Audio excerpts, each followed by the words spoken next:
अब देखते हैं हम लोग क्रोजन हमने देख लिया, क्रोजन के डेफिनेशंस को उसके बारे में जान लिया। अब देखते हैं कि मेटल में सबसे पहले मोस्ट वाइडली यूज होता है टर्म वो है आपका रस्टिंग, क्योंकि हमारे देश में सबसे ज्यादा यदि कोई चीज है आपका क्रोजन होने वाला है तो वो है iron metal.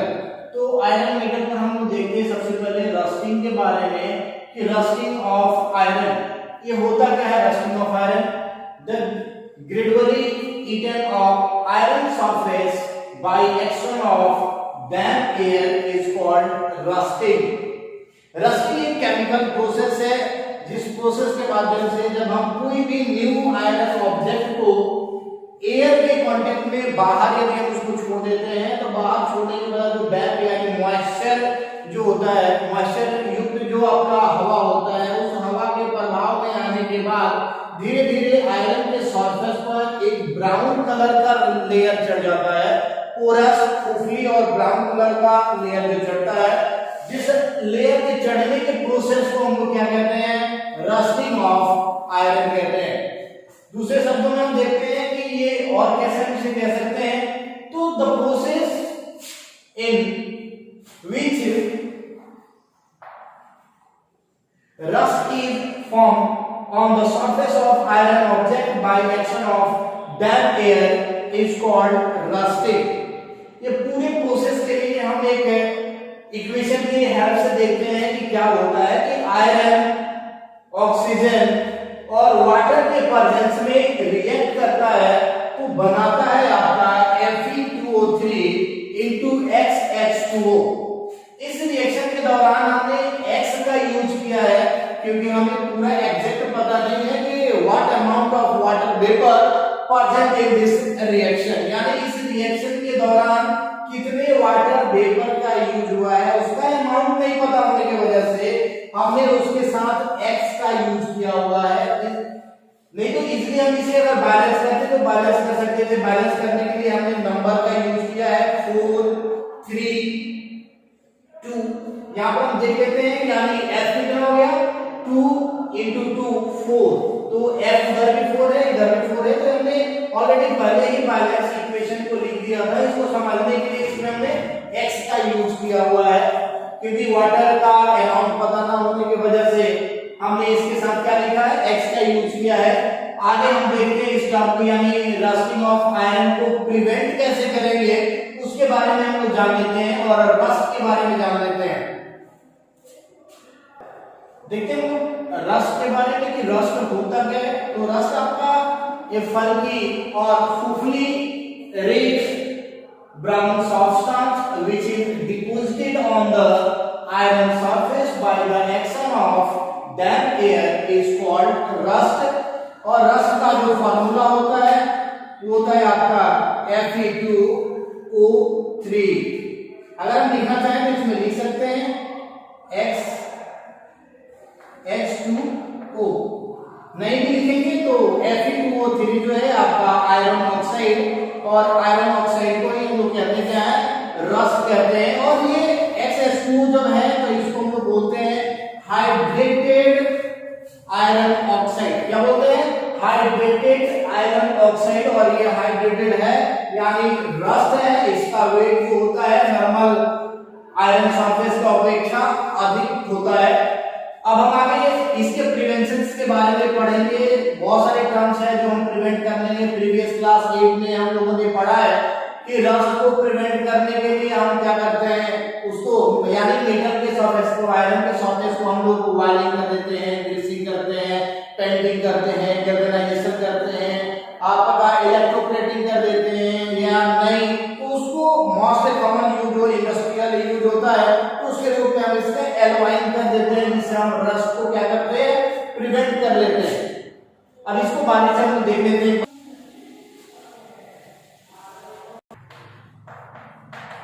Prevention of rusting of iron metre.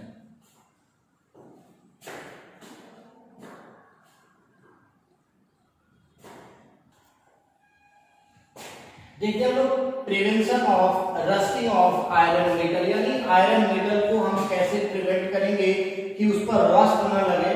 तो there are various processes which are involved in the prevention of rusting of iron metal। बहुत सारे प्रोसेस इसमें, जैसा हमने पहले भी बताया, क्लास 8 में भी इस चीज को पढ़ाया गया है कि by wiring greasing of iron object, यानी आयरन ऑब्जेक्ट के ऊपरी सतह पर जो दोनों सतह होता है, यानी आयरन आर्टिकल जिस प्रकार का भी हो, क्यूबॉइड हो, रेक्टेंगुलर, किसी भी शेप में, उसको हर फेस में क्या करना है, हमें वायरिंग कर देना है, या ग्रीस हमारे पास अवेलेबल हो तो ग्रीस लगा देना है। मोबिल है तो मोबिल को भी हम इसमें यूज कर सकते हैं। Bye avoiding the direct contact with the air and moisture, यानी कोई भी आयरन, न्यू आयरन मेटल जो है, उस आयरन मेटल को डायरेक्ट हम एयर के कांटेक्ट में न रख के उसको अंदर किसी सेफ जगह पर रखेंगे जहां डायरेक्ट मॉइस्चर के कांटेक्ट में न आए। तीसरी चीज हम इसमें देख सकते हैं कि by painting the iron surface, यानी इस पर हम किसी भी प्रकार का पेंट को यदि हम लगा देते हैं, जैसे हमने देखे अपने घर में ग्रिल लगा होता है, विंडो लगा होता है, या आपका डोर लगा होता है, हम इसलिए उसे क्या करते हैं, हर ईयर बाय ईयर उसे पेंटिंग करते हैं। तो पेंटिंग करने की वजह से होता क्या है, इस पर आपका यानी मॉइस्चर और एयर का कोई इफेक्ट नहीं पड़ता है, जिससे आयरन मेटल आपका बचा रहता है। By galvanising of iron metal, तो गैल्वेनाइजिंग प्रोसेस है जिस प्रोसेस से हम क्या करते हैं, जिंक मेटल का एक लेयर आयरन मेटल के ऊपर चढ़ा देते हैं, क्योंकि जिंक जो होता है वो एयर के संपर्क में बहुत ही स्लो रिएक्शंस करता है, यानी इतना स्लो करता है ताकि काफी दिनों तक बीत जाएगा। हम एक बार गैल्वेनाइजेशन कर देंगे तो कई सालों तक ऐसे ही रह जाता है, उस पर आपके डैम्प एयर का कोई इफेक्ट नहीं पड़ता, इसलिए हम गैल्वेनाइजेशन का प्रयोग करते हैं, यानी गैल्वेनाइजेशन ऑफ आयरन, यानी ये प्रोसेस है जिससे हम जिंक मेटल का क्या करते हैं, आयरन मेटल के ऊपर एक लेयर चढ़ा देते हैं, जिससे आयरन हमारा क्या हो जाता है, रस्टिंग से प्रिवेंट होता है। By electroplating of iron metal, तो क्लास 8 चैप्टर 14 में हमने इलेक्ट्रोप्लेटिंग के बारे में पढ़ाया हुआ है। इलेक्ट्रोप्लेटिंग भी आपका केमिकल प्रोसेस है, केमिकल प्रोसेस है जिस पर डिजायर मेटल लाइक आपका क्रोमियम का, आपका सिल्वर का, कॉपर का या गोल्ड का, यानी जो सस्ता आपका मेटल्स होता है और लेस रिएक्टिव होता है, यानी एयर से कम रिएक्ट हो, वैसे मेटल का हम लोग क्या करते हैं, इलेक्ट्रोलाइसिस करके मेल्ट करके उसको आयरन सरफेस पर हम लोग यूज कर लेते हैं। तो वो क्या करता है, हमें रस्ट से बचा देता है। और सबसे ज्यादा जो तरीका है, कारगर है, उस तरीके को हम लोग क्या करते हैं, बाय एल्वाइन। एल्वाइन जो क्या है, ये भी प्रोसेस है, ये होमोजेनियस मिक्सचर्स होता है, यानी टू और मोर केमिकल सब्सटेंस यानी मेटल को या नॉन मेटल को जब हम आपस में एक साथ मिक्स कर देते हैं तो उसकी केमिकल जो रिएक्टिविटी होती है वो कम हो जाता है और एयर से रिएक्ट नहीं करता है। दूसरा, उसका वेट जो होता है वो हल्का हो जाता है। तो एल्वाइन करके हम लोग रस्ट से बच सकते हैं, और यही सबसे ज्यादा तरीका जो होता है आपका गैल्वेनाइजेशन, इलेक्ट्रोप्लेटिंग और एल्वाइन। इस तरीके से हम लोग क्या कर सकते हैं, आयरन को इजीली प्रिवेंट कर सकते हैं रस्ट के। आगे हम लोग अब देखेंगे कि इस रस्ट के लिए क्या क्या चीज की आवश्यकता है, क्यों रस्ट करने जाता है, क्या क्या चीज होता है जिससे रस्ट लगता है, और देन हम बात करेंगे रेंसिडिटी के बारे में। देखते हैं हम लोग कंडीशन नेसेसरी फॉर रस्टिंग, यानी रस्टिंग के लिए क्या क्या चीज आवश्यक है। तो उसमें सबसे पहले हम लोग ऑक्सीजन के बारे में बात करेंगे, क्योंकि यही एक ऐसा एलिमेंट है जो सबसे ज्यादा रिएक्टिव करने के लिए होता है, क्योंकि ये मेटल के साथ रिएक्ट करके और उसके ऊपर एक लेयर चढ़ा देता है। तो ऑक्सीजन जो आपकी एयर में प्रेजेंट होता है, मॉइस्चर यानी वाटर वेपर जो एयर में प्रेजेंट होता है, तीसरी चीज जो है वो आयरन मेटल की अवेलेबिलिटी होगी, और चौथा जो चीज है वो केमिकल सब्सटेंसेस है। जो केमिकल सब्सटेंस किसी भी फॉर्म में हो सकता है, वो चाहे आपका सॉल्ट हो, शुगर हो, एलम हो या एनी अदर सब्सटेंस हो जो इजीली अवेलेबल होता है, जो सॉइल में अवेलेबल होता है, या फर्टिलाइजर्स, केमिकल फर्टिलाइजर्स हो, उस सब के किसी भी प्रेजेंस में आएगा तो मेटल को क्या करेगा, तो रस्ट कर देता है। तो ये कंडीशन है। तो इस कंडीशन को हम लोग क्या करेंगे, यानी डैम्प एयर को, मॉइस्चर को यदि हम नेगलेक्ट कर देंगे तो ऑटोमेटिक है कि हमारा रस्टिंग जो है अपने आप प्रिवेंट होने लगता है। आगे हम देखते हैं कि इसके of rusting. It damages the structure made of iron such as breeze, carbodies, iron railing, seats, etc. यानी वैसे चीज जो आयरन मेटल से बने होते हैं उस आयरन मेटल को धीरे धीरे क्या करता है, वो बर्बाद कर देता है, यानी ग्रेजुअली ईटन अप कर देता है, डैमेज करता है, जिसमें आपका कोई भी स्ट्रक्चर जो आयरन से बना हो या पुल जो बना होता है आयरन का, यानी आयरन जो ब्रिज होता है वो, कार जो आयरन से बना होता है, रेलिंग, रेलवे ट्रैक, सीट, यानी बहुत सारे चीज हमने बहुत कॉमन एग्जांपल लिया है। इसका कोई कमी नहीं है कि आयरन मेटल से बनने वाले बड़े की कमी नहीं है, बहुत सारे बड़े वेरियस है, लेकिन हमने कुछ मोस्ट कॉमन दिया हुआ है जो आयरन यानी रस्टिंग की वजह से बर्बाद होते हैं।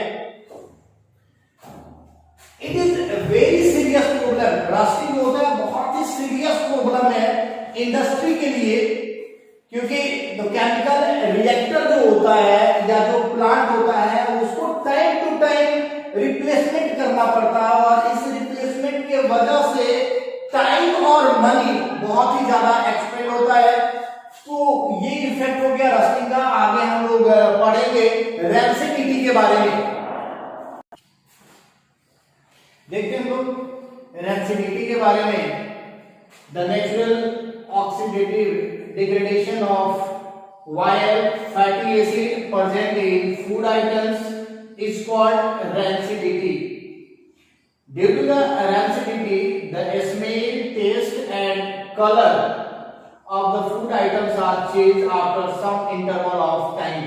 जैसा कि हमने बात किया था rancidity के बारे में कि rancidity में जो फूड आइटम्स होता है वो फूड आइटम क्या होता है, स्लोली धीरे धीरे अपने आप यानी नेचुरली वो ऑक्सीडेटिव यानी नेचुरली ऑक्सीजन के साथ रिएक्ट कर और उसके कलर को, स्मेल को, टेस्ट को क्या कर देता है, चेंज कर देता है। और ऐसा क्यों होता है कि उस फूड आइटम में आपका वायस प्रेजेंट होता है यानी फैटी एसिड प्रेजेंट होता है, जिसके वजह से वो एयर के साथ यानी ऑक्सीजन के साथ रिएक्ट कर उसके टेस्ट, स्मेल और उसके कलर को क्या करता है, चेंज कर देता है। तो इस प्रोसेस को हम लोग रैंसिडिटी कहते हैं, और रैंसिडिटी को प्रिवेंट करने का जो तरीका होता है उसी को हम लोग देख लेते हैं।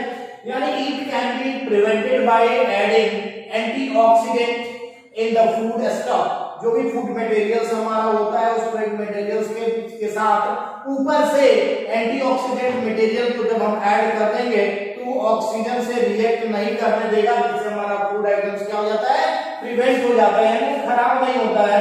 दूसरी प्रोसेस में हम इसे क्या कर सकते हैं कि जो हमारा खाना होता है यानी जो फूड आइटम्स होता है उस फूड आइटम को एयर टाइट पैक कर दे, यानी उसमें बाहर से ऑक्सीजन इंटर ना कर सके, वैसे बर्तन में उसके रख के पूरे ढक्कन सही अगर बंद कर दे यानी एयर टाइट पैक कर देंगे तो ऑक्सीजन से प्रिवेंट हो जाएगा यानी हमारा फूड आइटम। जैसे देखते हैं बहुत सारे मिठाइयां जैसे बीका का रसगुल्ला हो गया, सुधा का रसगुल्ला हो गया, ये सब क्या होता है, एयर टाइट पैक करके आता है, एयर टाइट पैक होता है जिसके वजह से वो खराब नहीं होता है। तीसरा जो होता है by adding nitrogen gas in the packaging food materials, जैसे चिप्स हो गया, बिस्किट्स हो गया, या आपका बात करते हैं कि बहुत सारे आजकल स्पाइसेस मटेरियल्स फूड स्टफ जो आ रहे हैं, जैसे में आपका टंच हो गया, लेज हो गया, या कोई भी फूड आइटम बिस्किट्स है, तो उन सभी में एयर रिएक्ट ना करे उसके लिए उसमें हम लोग नाइट्रोजन गैस को भर देते हैं। जो नाइट्रोजन गैस क्या करता है, एयर से रिएक्शन को प्रिवेंट करता है और हमारा फूड आइटम क्या होता है, बचा रहता है। और सिंपल सा जो हम अपने घर में यूज करते हैं वो जो प्रोसेस है आपका बाय हीटिंग और कूलिंग, हम इसे घर में भी ऑब्जर्व कर सकते हैं कि जब हमारे घर में जैसे फूड आइटम लाइक मिल्क आता है तो मिल्क को देखते हैं कि टाइम टू टाइम हम उसे क्या करते हैं, हीट करते हैं। हीट करने से क्या होता है कि उसके अंदर वो सेफ रहता है यानी वो खराब फटता नहीं है, सॉरिंग टेस्ट उसका नहीं होता है। दूसरी चीज नहीं तो जो मिल्क हमारे घर में आता है उससे मिल्क को एक बार हीट कर देते हैं और उसके बाद हम उसको रेफ्रिजरेटर पे रख देते हैं ताकि वो कूल रह सके। तो हीटिंग और कूलिंग करके भी हम अपने फूड मटेरियल्स को रैंसिडिटी से यानी इफेक्ट ऑफ ऑक्सीडेशन कह सकते हैं, यानी ऑक्सीजन रिएक्ट ना करे और उसका कलर, टेस्ट या स्मेल ना बदले, तो इस चीज को हम लोग प्रिवेंट करते हैं। और यही चैप्टर आपका है। अब हम आगे इस चैप्टर में पढ़ेंगे कुछ ऐसे भी टॉपिक्स जो आएंगे, जैसे combustion reaction, neutralisation reaction, endothermic reaction, exothermic reaction, इन सब चीजों के बारे में हम लोग एक एक डेफिनेशन और एग्जांपल से समझ लेंगे, क्योंकि ये पहले भी हमने 7th क्लास में 8th क्लास में इस चीज को पढ़ा है कि न्यूट्रलाइजेशन रिएक्शन क्या है। अब यहाँ पर हम लोग प्रेसिपिटेशन रिएक्शन हो गया, एंडोथर्मिक रिएक्शन हो गया और एक्सोथर्मिक रिएक्शन के बारे में थोड़ा सा शॉर्टली जान लेते हैं और आगे बढ़ेंगे हम इस चैप्टर में। Another types of reaction में हम लोग देखेंगे प्रेसिपिटेशन रिएक्शन, जिसे हम लोग डबल डिस्प्लेसमेंट रिएक्शन में हम इजीली देख सकते थे, लेकिन हम इस चीज को अलग करके आपको बता रहे हैं कि प्रेसिपिटेट होता क्या है।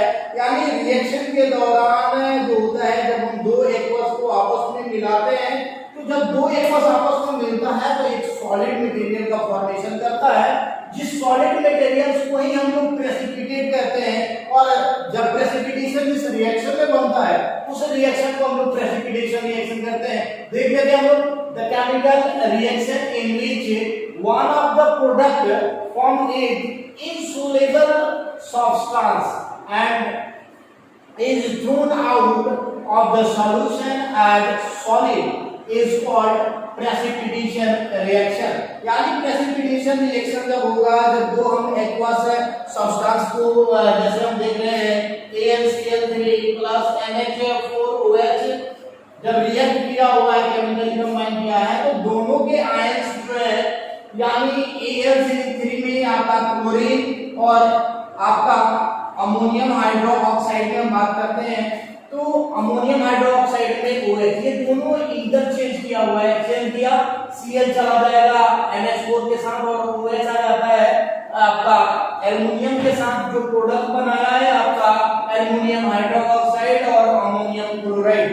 तो इस रिएक्शन में हमने देखा कि AlCl3 जो एक्वस था, NH4OH एक्वस था, अब ये दोनों एक्वस मिलकर Al यानी एल्युमिनियम हाइड्रोक्साइड जो सॉलिड का बनाया है, और जहां पर हमने दिखा दिया है एरो, डाउन पार्ट एरो जो प्रेसिपिटेट को दिखाता है, यानी सॉलिड के रूप में जब हम सॉल्यूशन से बाहर निकालेंगे, क्योंकि यहाँ पर जो हमने अमोनियम क्लोराइड जो है एक्वस के फॉर्म में है, लिक्विड के फॉर्म में होता है, ना ही सॉलिड होता है ना पूरा लिक्विड होता है, एक्वस के फॉर्म में होता है। इससे जब हम इसको निकालते हैं तो ये हमें सॉलिड के रूप में आपका एल्युमिनियम हाइड्रोक्साइड प्राप्त होता है।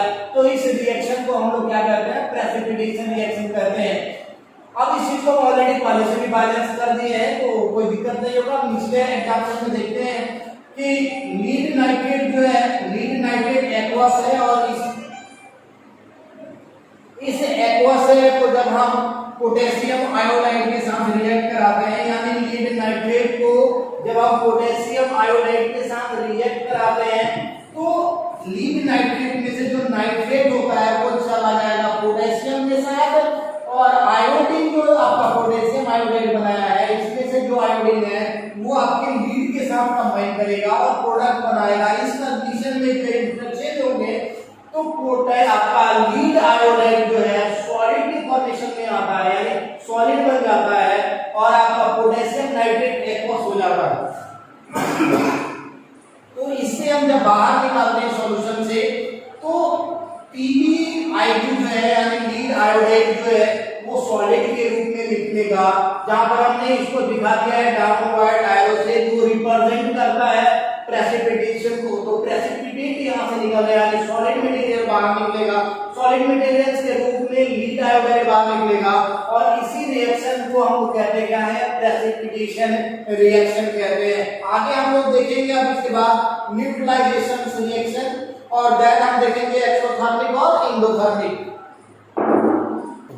अब हम लोग देखेंगे न्यूट्रलाइजेशन रिएक्शन, यानी जब रिएक्शन होता है तो वो न्यूट्रल कब होता है, इस न्यूट्रल के बारे में हम लोग जान लेते हैं।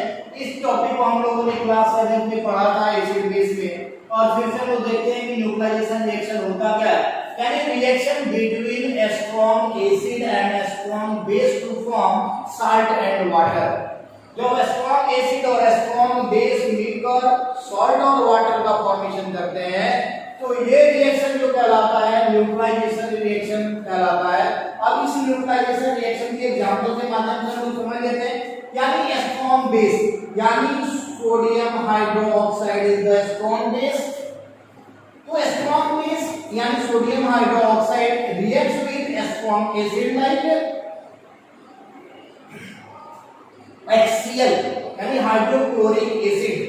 तो sodium hydroxide reacts with hydrochloric acid to form sodium chloride. जो सोडियम क्लोराइड हम लोग कॉमन साल्ट या टेबल साल्ट के रूप में जानते हैं, तो सोडियम क्लोराइड और वाटर का फॉर्मेशन करता है। क्या बनाता है ये? सोडियम क्लोराइड और वाटर बनाता है। तो sodium hydroxide strong base, hydrochloric acid strong acid, दोनों मिलकर बनाया न्यूट्रॉन सॉल्ट यानी NaCl, जो कॉमन सॉल्ट हम लोग खाते हैं अपने फूड में यूज करते हैं इसका, और वाटर का फॉर्मेशन करता है। ये रिएक्शन है आपका न्यूट्रलाइजेशन। दूसरे देखते हैं हम लोग KOH यानी potassium hydroxide is the strong base, H2SO4 यानी सल्फ्यूरिक एसिड जो है स्ट्रॉन्ग एसिड। तो स्ट्रॉन्ग बेस स्ट्रॉन्ग एसिड जब रिएक्ट करेगा तो बनाता है आपका K2SO4 यानी पोटेशियम सल्फेट। क्या बनाता है? पोटेशियम सल्फेट, और वाटर का फॉर्मेशन करता है। क्या बनाता है ये? कैल्शियम आपका पोटेशियम सल्फेट और वाटर का फॉर्मेशन करता है। और इसी रिएक्शन से हम समझ सकते हैं आपको न्यूट्रलाइजेशन रिएक्शन। प्रीवियस एग्जांपल है, लेकिन हम शॉर्ट टर्म में इसको दो ही एग्जांपल के माध्यम से समझा रहे हैं। नेक्स्ट हम लोग देखते हैं एक्सोथर्मिक रिएक्शन को, यानी वैसे रिएक्शन जिसमें हीट बाहर निकलता हो। क्या निकलता हो? हीट बाहर निकलता हो, तो ऐसे ही रिएक्शन को हम लोग एक्सोथर्मिक रिएक्शन कहते हैं। यानी the reaction in which heat is given out are known as exothermic reaction. जैसे हम बात करते हैं कि कोयले को जब हम जलाते हैं, कोयला जिसका सिंबल का C होता है, कार्बन, यानी कार्बन जब ऑक्सीजन के प्रदेश में जब हम उसे हीट करते हैं, तो हीट करने के बाद ये जलता है यानी कंबशन करता है। तो बनाता क्या है? CO2 यानी गैस बनाता है, कार्बन डाइऑक्साइड, और हीट बाहर निकलता है एनर्जी के फॉर्म में। हीट बाहर निकलता है एनर्जी के फॉर्म में। तो ये एग्जांपल है आपके एक्सोथर्मिक का। बहुत सारा हीट बाहर निकलता है, हीट एनर्जी, जिसका हम लोग यूज करते हैं खाना पकाने में, पहले से यानी थर्मल पावर प्लांट में भी यूज किया जाता है इलेक्ट्रिसिटी जनरेट करने के लिए। इस प्रोसेस का यूज किया जाता है। नेक्स्ट हम बात करते हैं कि नेक्स्ट एग्जांपल जो मीथेन का है कि मीथेन को जब हम कंबशन कराते हैं, यानी मीथेन को जब हम ऑक्सीजन के प्रदेश में रिएक्ट कराते हैं, तो ये प्रोड्यूस करता है कार्बन डाइऑक्साइड, वाटर वेपर और आपका हीट एनर्जी। जिस हीट एनर्जी का यूटिलाइजेशन हम लोग खाना बनाने में यूज करते हैं। इस चीज को देखें कि जैसे एलपीजी गैस हम लोग यूज करते हैं, सीएनजी यूज होता है, तो सीएनजी में तो हीट का यूज नहीं होता, लेकिन एलपीजी में जो हम लोग यूज करते हैं उसमें आपका मीथेन है, प्रोपेन है, या आपका मीथेन, इथेन और प्रोपेन, ये तीन चीज को मिश्रण होता है। तो आप मीथेन हम देख सकते हैं, मीथेन का यूज हमें यानी कंबशन रिएक्शन के दौरान कार्बन डाइऑक्साइड, वाटर वेपर और हीट का इवोल्यूशन हो, यानी हीट बाहर निकल रहा है, तो इस रिएक्शन को हम लोग एक्सोथर्मिक रिएक्शन कहते हैं। इसके अपोजिट जो होता है एंडोथर्मिक रिएक्शन होता है। और एंडोथर्मिक रिएक्शन में होता क्या है ये देख लेते हैं। यानी रिएक्शन के दौरान जो हीट होता है उसको एब्जॉर्ब कर लिया जाता है, तो ऐसे रिएक्शन को हम लोग क्या करते हैं? ये एंडोथर्मिक रिएक्शन कहते हैं। यानी the reaction in which heat is absorbed, the reaction in which heat is absorbed is called endothermic reaction। जैसे N2+O2 नाइट्रोजन जब रिएक्ट करेगा ऑक्सीजन के साथ, तो कब रिएक्ट करेगा? क्योंकि नाइट्रोजन जल्दी ऑक्सीजन के साथ रिएक्ट नहीं करता है, इसमें हीट हमें देना पड़ता है। तो हीट के प्रेजेंस में रिएक्ट करके यानी हीट हमें कितना देना पड़ता है? 300 डिग्री सेल्सियस तक देना पड़ता है, जिससे आपका नाइट्रोजन मोनोऑक्साइड गैस बनाता है। यानी हम इसे कह सकते हैं नाइट्रोजन मोनोऑक्साइड नाइट्रिक ऑक्साइड। तो नाइट्रिक ऑक्साइड का फॉर्मेशन करता है। जो एग्जांपल है आप देख सकते हैं, यहाँ पर हीट बाहर नहीं निकल रहा है, हीट को एब्जॉर्ब कर रहा है। तो ये एग्जांपल होता है आपका एंडोथर्मिक एग्जांपल होता है। दूसरा हम देखते हैं कि कार्बन प्लस वाटर और हीट को जब हम रिएक्ट करते हैं तो वाटर गैस बना रहा है। क्या बना रहा है जी? वाटर गैस बना रहा है, यानी CO plus H2, CO plus H2, इस दोनों का मिश्रण को हम बोलते हैं वाटर गैस। वाटर गैस का फॉर्मेशन कर रहा है। ये भी एग्जांपल एग्जांपल है आपके एंडोथर्मिक रिएक्शन का, और इसी को लेकर ये पूरे चैप्टर जो है क्लास 10th का chemical reaction and equation complete हो जाता है। आप लोगों को इस पूरे चैप्टर का जो ग्लैंस है, आप एक बार इसको याद करके जो आपका है प्रॉब्लम जो हो रहा है जिसको सॉर्ट आउट करना है, जैसे रिएक्शन कैसे बनाना है, बैलेंस कैसे करना है, तो इस चीज को बनाइए। यदि कोई दिक्कत होता है तो फिर आप कांटेक्ट कर सकते हैं, इस चीज को फिर से बता दिया जाए कि बैलेंस कैसे किया जाता है।